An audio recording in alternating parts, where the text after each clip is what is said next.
कि और लड़की का बचपन में ही ब्याह हो गया था। करना खुदा का क्या हुआ कि लड़का फौज में भर्ती होकर घर से बाहर कहीं दूर चला गया। देखते ही देखते कई बरस बीत गए। लड़का गभरू जवान हो गया। उधर उसकी बीवी ने भी जौबन निकाला। उस पे शबाब यूं आया जैसे दरिया में सैलाब। एक दिन लड़का जो अब सिपाही था घर वापस आया। माँ से मिला। माँ ने बेटे को देखा तो फूले न समाई, सदके कुर्बान हुई। सिपाही ने इधर उधर देखा। जब बीवी कहीं नजर न आई तो माँ से पूछा। माँ ने बताया कि कुएं पर पानी भरने गई हुई है। सिपाही के दिल में बीवी से मिलने का इतना अरमान था कि वो मजीद इंतजार न कर सका। सब्र का दामन हाथ से छूट गया। घर से निकला, बेख्तियार पांव गांव के कुएं की तरफ उठने लगे। वहां पहुंचा तो आंखें खुली की खुली रह गई। क्या देखता है कि भरे भरे बदन वाली एक निहायत हसीनो जमील दराज कद औरत पानी भर रही है। सिपाही को तो पता था कि ये मेरी बीवी है, मगर औरत ना पहचान सकी कि वो उसका शौहर है। उनके बीच जो गुफ्तगू हुई वो ऐसे थी। सिपाही ने शायराना अंदाज में कहा, खूह पे पानी भरेंदी मुटियारे नी, गुट के पानी पिला बाकी ये नारे नी। यानी ऐ कुएं पर पानी भरती हुई नौजवान औरत, एक घूंट पानी मुझे भी पिला दे। उस लड़की ने जवाब में कहा, अपना भरिया ना देवा सिपाही आवे, लज पई भर पी बुलिया राई आवे।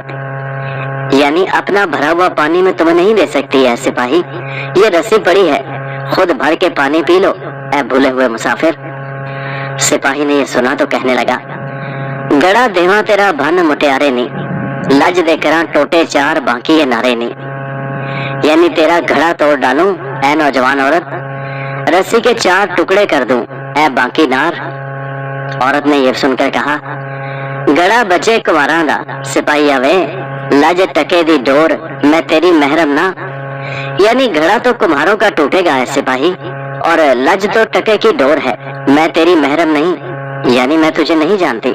ये कहकर सिपाही की बीवी ने पानी से भरा हुआ घड़ा अपने सर पर रखा और मटक मटक कर चलती हुई अपने घर की तरफ रवाना हो गई। सिपाही भी पीछे पीछे हो लिया।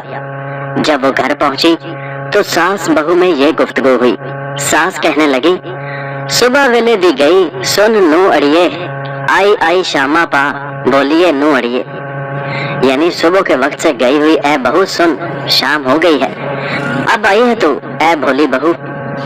बहू ये सुनकर कहने लगी, लम्मा चंबा घबरू सुन सा सड़िए, बैठा झगड़ा पा भोलिए सा सड़िए।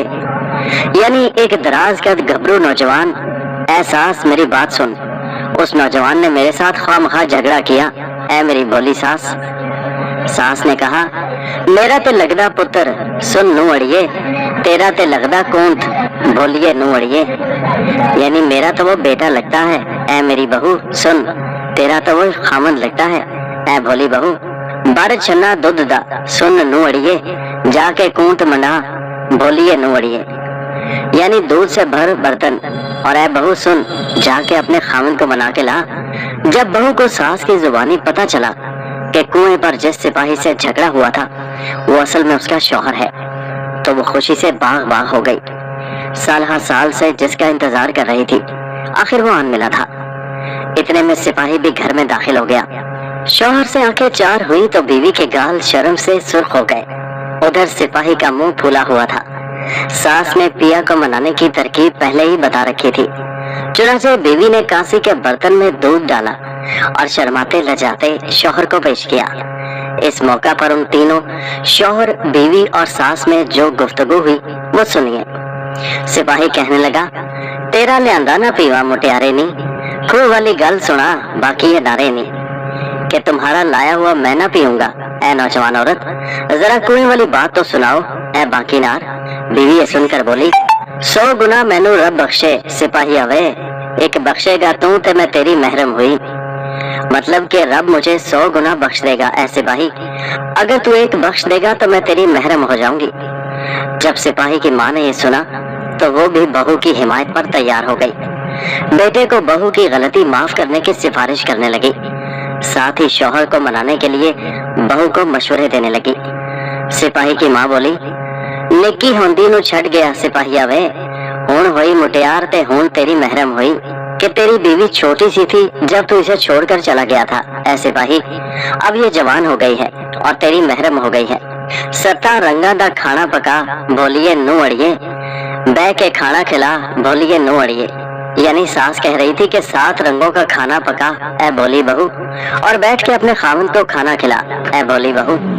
सास फिर कहने लगी, जी मैं मंदा मना बोलिए नू अड़िए, फिर बख्शेगा खुदा बोलिए नू अड़िए। यानी जिस तरह तेरा खावन मानता है इसे मना ऐ भोली बहू, फिर तुझे खुदा बख्श देगा ऐ भोली बहू। किस्सा मुख्तसर के इसके बाद सिपाही की बीवी 7 किस्मों का खाना पकाने में मसरूफ हो गई। जब खाना पककर तैयार हो गया तो उसने अपने गोरे गोरे हाथों से बड़े चाव के साथ शौहर को खाना पेश किया और दोनों की सुलह हो गई।